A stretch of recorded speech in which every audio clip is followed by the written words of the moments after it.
Hello viewers, আপনাদের যাদের fibre gig inactive হয়ে আছে তো তারা তাদের গিগটাকে কিভাবে অ্যাক্টিভ করবেন সেজন্য আজকের ভিডিওটা। তো আজকের ভিডিওটা খুবই গুরুত্বপূর্ণ। আজকের ভিডিওটা দেখলে আপনি দুইটা জিনিস জানতে পারবেন।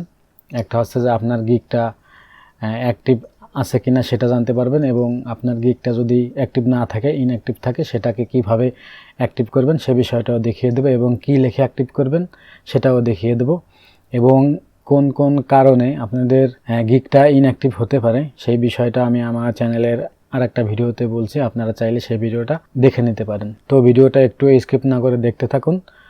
আমরা কিভাবে গিগ ইনঅ্যাক্টিভ গিগটাকে অ্যাক্টিভ করব সেটা দেখতে থাকুন। তো ভিউয়ার্স, আমি ফাইবারে যে ড্যাশবোর্ড আছে, ড্যাশবোর্ডে চলে আসলাম।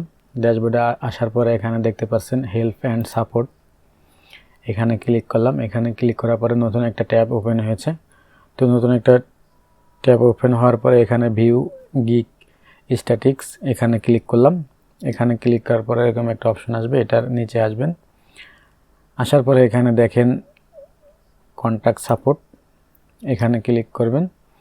তারপরে এখানে যেহেতু আমরা সেলার, আমরা সেলিং অন ফাইবার এখানে ক্লিক করব। এখানে ক্লিক করার পরে আমরা গিগে যাব, যেহেতু আমাদের গিগের প্রবলেম। তো গিগে আসার পরে এখানে গিগ স্ট্যাটিক এখানে আসব। আসার পরে এইখানে যে অপশনটা আছে এখানে ক্লিক করলে কিন্তু আমরা এখানে স্পষ্ট দেখতে পাচ্ছি যে আমাদের গিগটা কিন্তু ইনঅ্যাক্টিভ।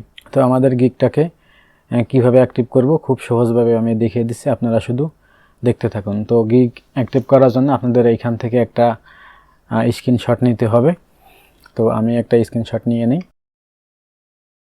তো ভিউয়ার্স, আমি এখান থেকে একটা স্ক্রিনশট নিয়ে নিচ্ছি। এটা হচ্ছে লাইট শটের মাধ্যমে। তো আমার চ্যানেলে অলরেডি একটা ভিডিও দেওয়া আছে যে আপনারা কিভাবে লাইট শট ইউজ করে স্ক্রিনশট দিবেন। চাইলে আপনারা সেই ভিডিওটা দেখে আসতে পারেন, অথবা আপনারা যে কোনোভাবেই এই আমি যতটুকু স্ক্রিনশট নিয়েছি আপনারা অতটুকু একটা স্ক্রিনশট নেবেন। তো আমি এখন আমার ডেস্কটপের উপর এটা সেভ করে দিচ্ছি। তো সেভ করার পরে এখন আমরা এইখানে ক্লিক করে গিগ অ্যাক্টিভ করার জন্য ফর্মটা পূরণ করব। তো অন্য ইউটিউবার আছে, আপনারা অন্য ভিডিও দেখলে দেখবেন যে আদার্স অন্য জায়গায় গিয়ে গিগটাকে অ্যাক্টিভ করে। তো সেক্ষেত্রে অন্য জায়গার থেকে গিগ যেখানে ইনঅ্যাক্টিভ দেখাচ্ছে সেখান থেকে যদি আপনি অ্যাক্টিভ করার জন্য অ্যাপ্লাই করেন, তাহলে আপনাদের যে ফাইবারের যে রোবোটিং সিস্টেমটা, যে ফাইবারের যে টিম আছে সেটা কিন্তু খুব দ্রুত আপনাকে সার্ভিসটা দেওয়ার চেষ্টা করবে, এবং এটাই হচ্ছে সবচাইতে বেটার ওয়ে। তো আমরা এখন যে বিষয়গুলো লিখে আসলে আমরা আমাদের গিগটাকে অ্যাক্টিভ করার জন্য অ্যাপ্লাই করব সেটা আমার অলরেডি এখানে লিখে রাখছি। তো এবং এই লেখাটা আমি ডিসক্রিপশনে দিয়ে দেব, আপনারা এই লেখাটা হুবহু কপি করে অ্যাপ্লাই করতে পারবেন। শুধুমাত্র আপনারা আপনাদের যে গিগটা সেই গিগের টাইটেলটাকে চেঞ্জ করে দেবেন। তো কি চেঞ্জ করবেন সেটা আমি বলে দিচ্ছি, আপনারা জাস্ট দেখতে থাকুন। তো দেওয়ার পরে আপনারা এইটাকে গুগল ট্রান্সলেটের মাধ্যমে দেখে নেবেন যে আমি আসলে যে বিষয়গুলো লিখছি এগুলাকে আসলে ঠিক আছে কিনা না ভুল আছে। তো এইখানে আমি আমার ইউজার নাম দিছি, আপনারা আপনার ফাইবার যে অ্যাকাউন্টটা খুলছেন যে ইউজার নাম দিয়ে সেই নামটা দিয়ে দেবেন।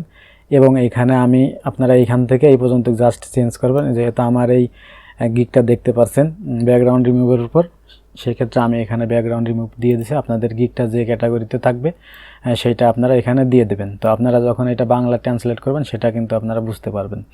এবং এখানে যদি আপনাদের একাধিক গিগ থাকে, এখানে সেই গিগ সিলেক্টের অপশনটা আসবে, আপনারা সেখান থেকে সিলেক্ট করে দিবেন। তো যেহেতু আমার একটা গিগ সেহেতু এটা অটোমেটিকলি সিলেক্ট হয়ে গেছে। তো এখানে যে অ্যাটাচড ফাইল, তো আমি ওখানে যে স্ক্রিনশটটা নিয়েছিলাম সেই স্ক্রিনশটটা এখানে দিতে হবে। তো আমি ডেস্কটপের উপর সেভ করছিলাম, আমি ডেস্কটপে আসলাম। তো দেখতে পাচ্ছেন এটা কিন্তু আপডেট হয়ে গেছে।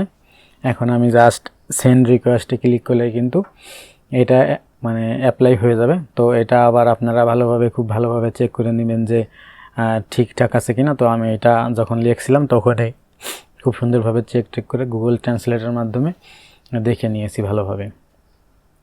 তো এখন আমি সেন্ড রিকোয়েস্ট এখানে ক্লিক করলাম। তো ক্লিক করার পরে এখানে কিন্তু দেখাচ্ছে যে রিকোয়েস্ট ওয়াজ সেন্ড সাকসেসফুলি। তো আমার কিন্তু রিকোয়েস্টটা সাকসেসফুল হয়ে গেছে। তো আপনাদের যখন এরকম একটা ইন্টারফেস আসবে তখনই আপনারা বুঝতে পারবেন যে আপনাদের গিগটা অ্যাক্টিভ করার জন্য ফাইবারের কাছে অ্যাপ্লাই করা হয়ে গেছে। তো আমরা যদি এখানে মাই রিকোয়েস্ট অপশনটা এখানে ক্লিক করি, তো ক্লিক করার পরে এখানে কিন্তু আমরা দেখতে পাবো এখানে একটা টিকিট নাম্বার মানে আইডি নাম্বার দিয়ে দিছে। মূলত ফাইবার আমরা যে জিমেইল দিয়ে ফাইবারে অ্যাকাউন্ট খুলেছি সেই জিমেইলেই ফাইবার তরফ থেকে এই নাম্বার দিয়ে একটা মেসেজ দিবে যে আপনার গিগটা অ্যাক্টিভ হয়ে গেছে। আর যদি অ্যাক্টিভ না হয় কী কারণে অ্যাক্টিভ হচ্ছে না, আপনার অ্যাকাউন্টের প্রবলেম কি সেটাও কিন্তু বলে দিবে। তো ভিডিওটা যদি আপনাদের ভালো লাগে ভিডিওটা একটা লাইক দিবেন এবং আমার চ্যানেলটা সাবস্ক্রাইব করে রাখবেন। সম্পূর্ণ ভিডিওটা দেখার জন্য অসংখ্য ধন্যবাদ। ভালো থাকবেন। খুদা হাফেজ।